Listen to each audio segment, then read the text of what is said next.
Sexual confidence is one of the pillars to your overall sexual happiness. Your sexual confidence is not about sex. It's about your authenticity. Your power comes from liking and accepting yourself. In this episode of the Sensational Sex Podcast, we give our best ideas for you to love your body exactly the way it is. I give my theory on why women over 40 are more comfortable in her skin. This time of her life can be her sexual awakening. We'll talk about what to do if you have imposter syndrome and you don't believe that you could be sexy or desirable. Welcome to the Sensational Sex Podcast, where we help women in long-term relationships thrive after the honeymoon stage is over. Are you a woman who wants a deep, intimate, and satisfying connection with her partner? Of course you do. Amy Rowan and Dr. Trina Reed have the answers, and all you have to do is join us each week. Soon, you'll be that woman who effortlessly has a satisfying sex life. Follow us on social media at Sensational Sex Podcast. Share this episode, leave a review, and thank you for subscribing. Now, let's start the show. And now, a word from our sponsor. We are thrilled to partner with XNs, who are all about making your sensual experience the best it can be. Why not try an aromatherapy massage at home? We'll tell you about XN's amazing selection of luxurious crystal massage oils halfway through our podcast. We love what XNs is doing for your sensual and sexual experience. Check them out at xsens-usa.com. That's EXSENS-USA.com. And now, back to the show. Hello, beautiful people. Thank you for listening to the Sensational Sex Podcast. We're happy for you to come along on this ride. Even though your sex life will never be perfect, you can create the sex life that is perfect for you, and we are here to help you with that. Yes, we are. Trina, did you know that October 20th is Love Your Body Day? That's amazing. And in honor of Loving Your Body Day, here's a joke about something that made women's body image a whole lot worse. Are you ready? Oh, no. Okay. Why did Ken and Barbie never have a baby? Oh, I don't know. Because Ken came in a different box. Oh my gosh. Well, yes, I guess that would make conception very difficult. Barbie, I'm sorry to say this to you. You've also done a lot of damage to our body-loving image.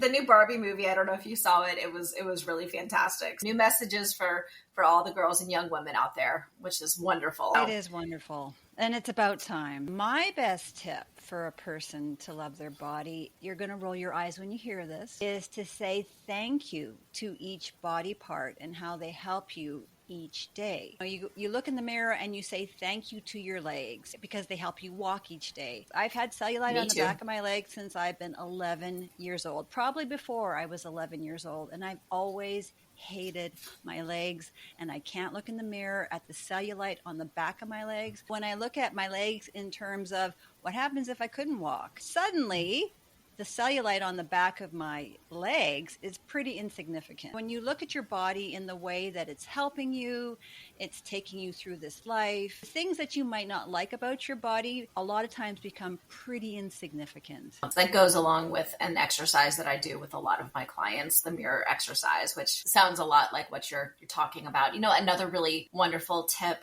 that I heard was from Pearl Noir. She was in both of my summits, and I loved this one. She talked about writing love messages to yourself on your body. We had a very intense moment where we talked about how I had a double mastectomy, how I really had to come to terms with you know, obviously losing part of my body and the way things look very different now. Writing love messages on that part of my body that, especially after the surgeries several years ago, it took me a long to really start to love that part of myself again and embrace that part of myself and know that I'm alive because of the decisions that I made and the losses that I had to have. And I'm grateful for that. Gratitude, even when you do have to lose something that seems so important, but things are okay and you can still love yourself through that.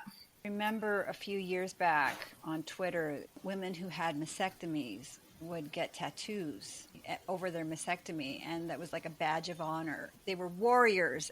They took their situation, and instead of being a victim, they turned themselves into these warrior women. It was so empowering. I've had some friends who've done those, and I chose to get nipple tattoos. I don't have nipples anymore, but I chose to get the very realistic looking nipple tattoos. And for me, that was a complete turning point in how I felt about my body, because for me, it helped me feel whole again. It made me, when I looked in the mirror again, I didn't see all the scars anymore. I saw a body that I recognized more. It was different. It was obviously very different, but I recognized more. And so that was very, very powerful for me. But I've known a lot of women who've done that, and it's been just super empowering for them. So I fully embrace whatever choice a woman wants to make there. What you're saying resonates with a lot of women. Thank you for sharing that. What we are talking about today is sexual confidence, and loving your body is an enormous part of sexual confidence.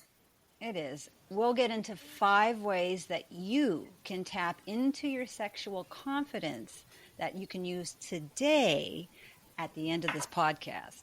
Sexual confidence is truly one of the pillars of your sexual happiness. It doesn't come from a partner validating you. In fact, if you focus too much on your partner, it's a distraction, and that will actually erode your sexual self-confidence. When we think about where do you get your confidence from, it's other people giving you compliments, it's other people noticing you. It might surprise you that the core truth about sexual confidence is it's not about sex at all. It's about authenticity and your power coming from liking and accepting yourself.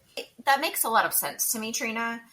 How authentic and vulnerable you can be, that is your sexual confidence, and that is going to directly affect your ability to feel sexual satisfaction. What is sexual confidence? It's the confidence that you bring into sexual situations and knowing you're desirable and what you bring into a sexual encounter. You're relaxed. You're able to really experience things fully because you aren't self-conscious. You don't obsess about rejection or a failure. You don't worry about the way your face looks, or if you're in a weird position, or if your thighs are jiggly, all of those things. Who doesn't want that? I'm going to stop us right here so the listeners can do a check-in to see if they're rejecting this notion.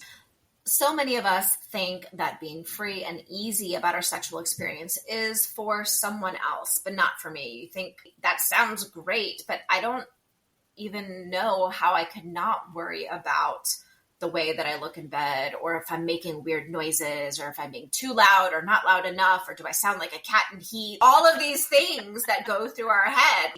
This can be you. I want you to take a step back right now and just check in to see if you're having some resistance to this idea that this actually can be you. Sexual confidence isn't just for those lucky few people. It is for everybody. And so if you understand the theory, but I really have no clue how to be able to embrace that myself, I don't understand how to get this. We are going to walk you through that on this podcast. For a lot of women, this is a brand new concept that she could be this way. I think when we look on Instagram, we see all these Instagram people who have the it factor, and we think those are the people who naturally have this sexual self-confidence.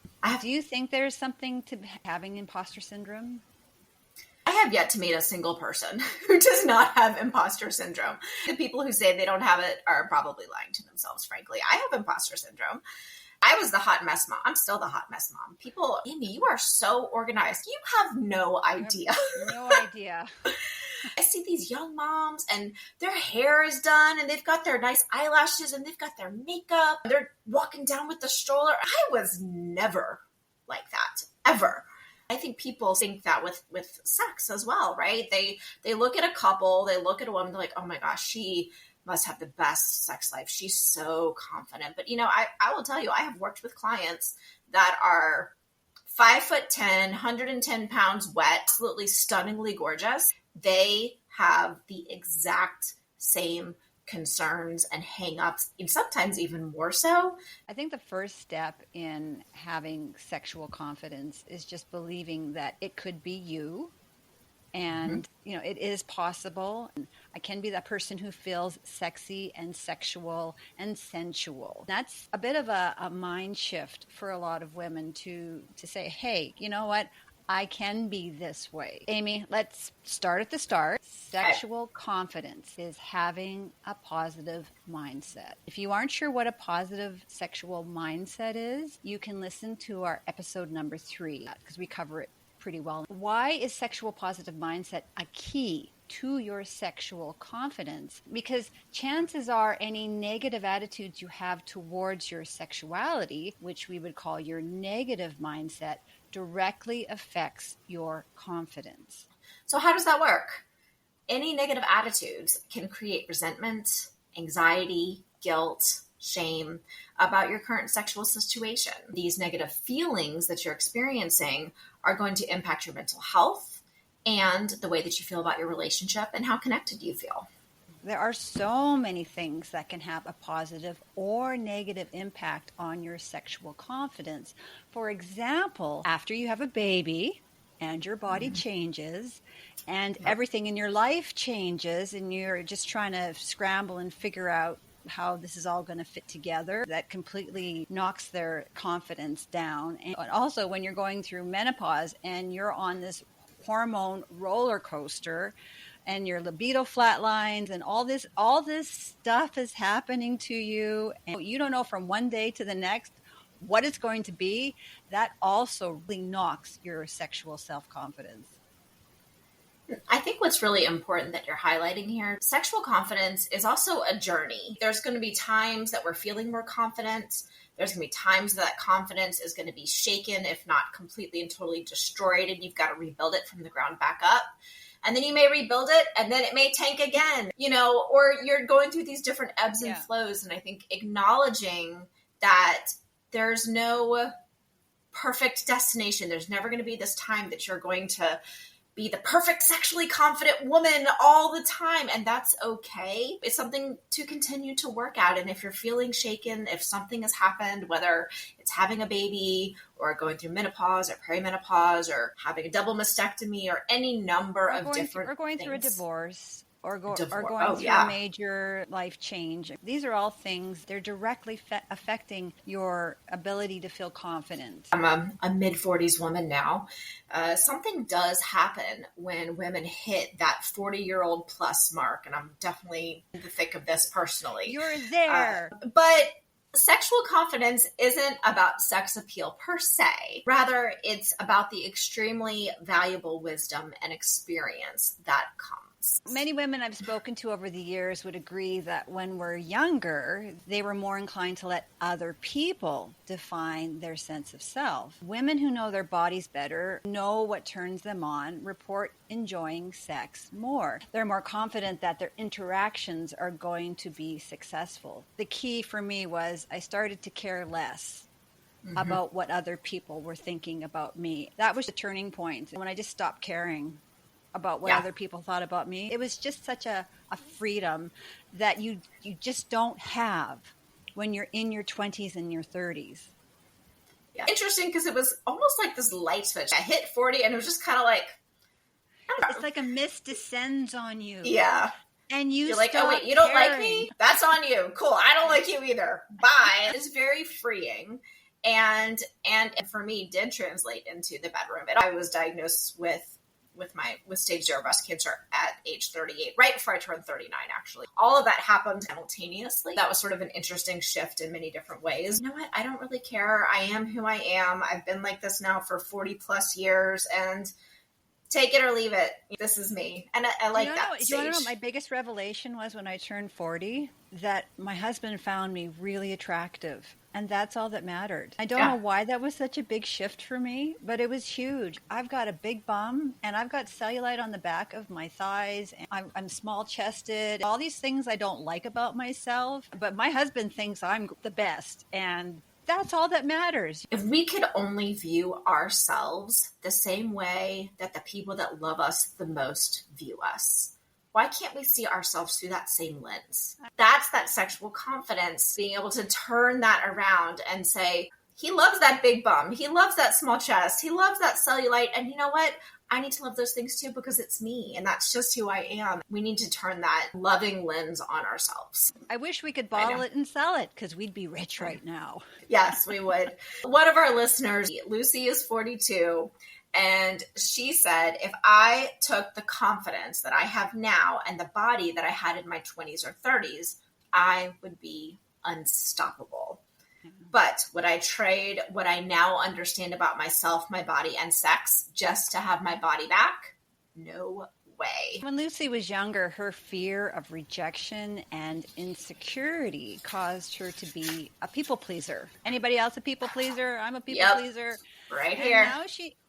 And now she knows better. She knows it's not selfish to please herself. And Lucy goes on to say, if I had the confidence at 23 that I have now, I would have had a lot more fun. I would have spent less time worrying about what a guy thought and enjoyed myself more. Can I get an amen? Amen. I have a theory about being over 40, and one of the reasons why we don't care so much. I don't know where I remember hearing this. As women age, we generate less oxytocin. Because we are producing less oxytocin, we don't feel the need to nurture and care for other people. We then are able to start caring for ourselves. Really It makes a lot of sense, but I don't know if that's true. If you're looking back in the childbearing years where there's just so much mothering, nurturing going on for many women, not all women, but for many women, there's less of that, and that allows us to nurture ourselves more. That's fascinating, actually. I should look it up. Yeah. It is a little tidbit that's stuck in my head for all these years. I don't know where it came from. Do women need to wait until you're in your 40s? Of course not. It's about learning how to ask for the sex that you want and lean into the sex that you asked for. And if you feel this is selfish, then please listen to episode 6, where we unpack the word selfish and we turn that into self-full. Love the word self-full. Amy, it's time. Get into our sex IQ. And now a word from our sponsor. Everyone loves a good massage, and an aromatherapy massage combines gentle massage and inhaling aromatic essential oils that create a soothing and calming effect on your body and your mind. So sometimes massage can be about relaxing, and sometimes it can be about being sensual. Make sure you have XN's crystal massage oils at hand so the application is seamless, making for a relaxed and comfortable experience. And the bonus is XN's massage oils come in a convenient spill-proof bottle. If you've ever given a massage, having a spill-proof bottle is such a smart thing to do. It's going to knock over on the bed. It is 100% inevitable. That's right. Sen's Amethyst Sweet Almond Crystal Massage Oil or Carnelian Apricot Crystal Massage Oil are light, absorbent, and delicately scented. They're perfect for a relaxing, stress-relieving, sensual massage. So you might be asking what makes XN's massage oils different from other massage oils on the market. Now, do you believe in crystal energy, Amy? I haven't explored a lot. This might just be the right opportunity to do that. Well, XN's believes in it, and that's why they've included a stunning amethyst or carnelian crystal in every bottle. It's said that amethyst will cleanse negative energies and activate your spiritual awareness. Carnelian will help to restore vitality and motivation, giving courage and promoting positive life choices. These massage oils also make great body oils. Sometimes taking a minute to take care of yourself Moisturizing your skin with lovely scented oil and luxuriating in the moment is all that you need to get in the mood and to get in touch with your body. If you're curious to check out the XN's products for yourself, go to the xns-usa.com website, use the coupon code SENSATIONAL and get 20% off. And now back to the show. Yes, let's do it. You've got a good one for us today. I think so. Our sex IQ is, are men or women more accepting of a large number of past sexual partners? A, is it men? B, is it women? Or is it C, equal? I'm going to say that this is men. Okay. And the amount of sexual experience that you have could potentially affect how willing people are to date or have sex with you. For a long-term romantic relationship, people were less willing to get involved with somebody who had 0 partners. They considered it a virgin penalty. So someone who had between 1 and 6 partners was seen as optimal. Someone who had between 7 and 8 partners were rated about the same as virgins. That's so oddly specific, but okay. And beyond 8, the numbers dropped below virgins and kept dropping as the partner count increased. So 15 or more partners, and people started expressing some reluctance to get involved. These are very interesting numbers. I do want to interject here because I want to talk about the word virgin. Okay. Because I bristle a little bit at that word. It's very problematic. And so I just wanted to unpack that a little bit because the word virgin has held up in religious doctrines and some sort of ideal. The concept of virginity is really, it's a social construct. It's not even like a real thing. I just wanted to talk about that a little bit more. There's so many things that hold women's sexuality down, keep us locked up. And this idea of being a virgin and your purity and, you know, your worth is equated to your virginity, even though the majority of women don't go into their long-term partnerships a virgin, that's still held as an ideal for women to aspire to. And heaven forbid that you have 15 or more partners, because then you're just a slut. Even though women having multiple partners is a lot more accepted now, men are still able to have more partners than women. Although these things are changing, this idea of being a virgin and having multiple sex partners, these are archaic ideas, but they're still held at very high esteem within our society. I just take a lot of issue with somehow a woman being immediately devalued the instant she's been penetrated with a penis. I talked to a lot of young ladies who they're technical virgins, so they're having anal sex. Yes, sure. But and I've heard this. Like, technically, their vagina hasn't been penetrated, so technically they're virgins. And I'm like, well, honey, you know, if you're into having anal sex, you're you're no longer a virgin. It's so important for that woman to stay a technical virgin. Societal pressures within her community that she has to keep her hymen in place and not have multiple partners before she gets married. And the other struggle, and I've seen this, is you have these young couples who have been waiting, you know, for marriage out of, you know, this ideal, out of this standard, and then they get into a sexual relationship and they really, really struggle. They really struggle with whether it's mindset, whether, you know, there's sort of the Madonna whore complex, which is a whole other thing, or they just struggle with learning how to experience each other. And what is supposed to be a really beautiful time in a new marriage, of like the newlywed phase, becomes fraught with just a lot of pain, resentment, frustration, and it really takes away from that time. Whatever choice that you make is the right choice for you. I'm all about changing the way that we think about things and and reframing concepts rather than talking about losing your virginity, which sounds like you're being devalued. It's a woman is having her sexual debut, the first time she experiences intercourse. Rather than saying lost virginity or I'm a virgin, we can talk about how you had your sexual debut. And that is when you are embracing your sexuality as a woman. And I love that. I love just that switch. Yes. And now that you and I are both over 40, we don't care how many sex partners we've had, and we don't care what a future sex partner thinks, how many partners we've had. Speaking of not caring what your partner thinks about how many partners you've had, we're going to get back to sexual confidence. This is the part of our podcast where we put on our sexologist hats and give you concrete and practical tools to help your sexual situation. The question is, Amy, how can someone tap into their sexual self-confidence right now? We have 5 ideas for you to think about. So listen to our list and then choose one that you will implement, because follow through equals your success.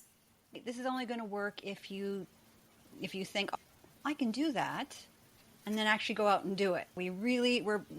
We're behind you. We want you to try one of these. One is understanding your sexual desires. So a huge part of developing your sexual confidence is to understand what you enjoy sexually and what you find pleasurable. Our second idea is you have to name it to claim it. It's not enough to say, I want a sexually fulfilling relationship. Lots of people say that, but you have to know what you like and dislike, and you have to tell your partner. And that may mean exploring your own body to find out what pleases you. And if you aren't sure what this looks like, we are going to be covering this in future episodes. Third suggestion is to communicate your desires to your partner. So being able to communicate your sexual desires and needs to your partner, as well as listening to their needs and preferences, is going to open a big door to your understanding and appreciation and your vulnerability and your authenticity and all those things that go along with building your sexual confidence. And if you're feeling negative emotions about sex, such as resentment or guilt or anxiety, it's really important for you to understand why you are feeling these. Understanding and drilling down into why you might be feeling anxious or guilty will help you start to be able to release those emotions. We're going to take a deep dive into the topic of sexual shame in upcoming podcasts. Our fifth suggestion is to be able to set and enforce sexual boundaries. So sexual confidence involves understanding your limits when it comes to sex, as well as respecting the boundaries of your partner. I agree with all of these concepts, but they're big concepts. Amy, how do you eat an elephant? You eat an elephant one bite at a time. Even though these are big concepts, becoming more sexually confident is a gradual process that often involves many small steps. The really good news is that by taking these small steps, you can improve your sexual confidence over time and grow into the person that you'd like to become. And it's a self-fulfilling cycle. It's fun. It increases your confidence, which then creates more fun. Sometimes people feel discouraged that they'll never be that person, that they don't even know where to start or to try. Listen to this list. Think about one thing that piques your interest and you think, maybe I can try this one out. So the first one is to understand your sexual desires. So next time you're in sex, I want you to look for something that feels good to you during that sexual experience. Maybe it was how your partner brushed your body. Maybe it was the sound that you made.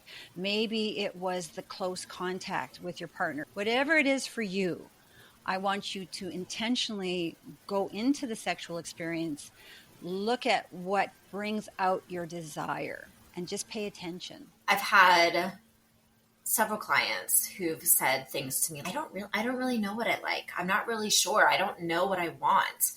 And then typically what we do is we actually go back into the most recent pleasurable, positive sexual experience that they've had and get into each little piece of it. And there has never been a time when I've gotten into that with them that they haven't been able to pull out, oh, actually, I remember that I really liked when XYZ. And I'm like, there you go.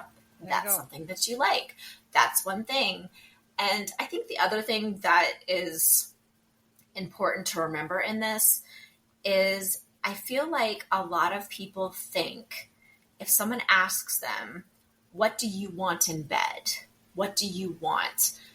They feel like they need to come up with like a huge fantasy. I want you to put me in a swing and hang me from the rafters and whip my, and it's like, no, it can be something. If that is what you want, then name it and claim it 100%. But it can also be something as simple as, I just really like to grab your butt. I think people get hung up on what they think the other person wants to hear. And just recognizing, oh, I really enjoy grabbing my partner's butt. I'm like, there you go. That's something that you like. That's something to name. Now you know that that's something that's important to you. So that's a name it and claim it. Something that we talk about almost every episode is communicate your desires to your partner. As you were saying, people think, oh, we have to sit down and have this big, long conversation about sex. It might just be something like you walk up to your partner and you say, I find you really sexy, or I want you to kiss me more, or I want you to kiss my neck here. If you go up to your partner and you say to them, I want you to kiss me right here, or wherever you want them to kiss you, they're going to be so happy. And it's going to be a really positive interaction. Sometimes when we think about communicating about sex, it's about the negative parts of sex, like I'm not enjoying my sex life anymore. Being able to communicate about what you want and your desires, it can just be a tiny little step. And then you did it. Once you communicate, once you say to your partner, kiss me here, not a big deal. I think you could do that right at this moment. Your partner's going to be more than happy to kiss you there. You did it. You celebrate. And that's going to build your confidence. When you communicate something and they receive it and then they reciprocate and they show you that they heard you and they do the thing you asked for, then that creates a positive feedback loop that will then continue to build, because then you're like, my partner heard me last time. That's become a more important part of our experience. Okay, well, now it's going to be easier for me to ask for this next thing. Number 4 idea is to not feel guilty or anxious. If you are experiencing those emotions, look into understanding the why behind them. Why are you feeling guilty or anxious? Is it because of messages you received growing up? Is it because of a past sexual experience? Is it because of negative things that you're saying to yourself? What is the root of those emotions? Because once you have an understanding of where those are coming from, then you can start to disentangle them and pull them apart. A lot of confidence comes from an awareness. It hits you and you're feeling guilty, and then you name it. You're like, this is guilt. Because you've named it, all of a sudden it doesn't have the same effect on you, which gives you confidence. Our 5th suggestion is, it's going to take some time. This is not instant gratification. For however old you are, for however long you've been on this earth, it's going to take some time to redo all the things that you have learned. Be patient with yourself. This is a marathon, and you are absolutely 100% worth all of this time and effort you're putting into all the small steps, all these small milestones. It can seem like it's a lot, but it's not a lot. It's necessary, and you are so worth it. You are worth it. You're worth every single bit, because you deserve pleasure and happiness and joy in your life. So choose one step that we shared with you today and implement it. On the next podcast, we are going to discuss how to write out your sex history and why that's important. That's a good one. It might not seem like an important thing, but writing out your sex history is one of those things that can open up so much for your sexuality. Thank you, everybody, for joining us. Until next time, stay sexy. On next week's episode of the Sensational Sex Podcast. Why do you need to write out your sex history? Understanding your sex history unlocks your past so that you can free your future sexual self. In this episode of the Sensational Sex Podcast, you'll find out how you can download your free sex history. We'll uncover why writing your sexual experiences is a powerful way to become more self-aware and intentional, because your best sex happens when you're authentic and vulnerable. And then you can watch us squirm as Amy and I answer 3 of the sex history questions. We were surprised by each other's answers, and you might be too. Are you ready to experience more passion and more pleasure? In my suburban intimacy practice, I offer one-on-one sex and intimacy coaching for women and couples. Book a complimentary discovery call at suburbanintimacy.com or learn more about my Intimacy Ignite program, your solution to experiencing satisfying and fulfilling sexual experiences and connection, even when you're busy, tired, and stressed. Intimacy Ignite is a curated collection of stimulating sex education, activities, and challenges, whether you are single or in a relationship, plus live coaching with me twice a month. Save $10 off your first month with the code PODCAST. You can learn more at intimacyignite.org. Is more fulfilling sex on your mind, but not in your bedroom? Then go to trinareid.com to get your free copy of the Sex Bootcamp Masterclass. While you're there, check out my award-winning fiction book, The Sex Course, that went to #1 in its Amazon category 3 days after launch.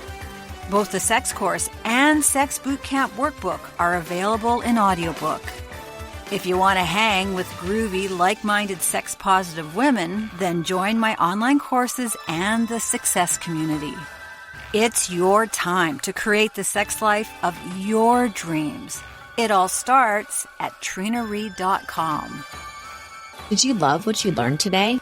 Share this episode with someone who needs it. Friends don't let friends have bad sex. Leave a review for this episode and follow, like, or subscribe on the listening app of your choice. We love hearing from our listeners.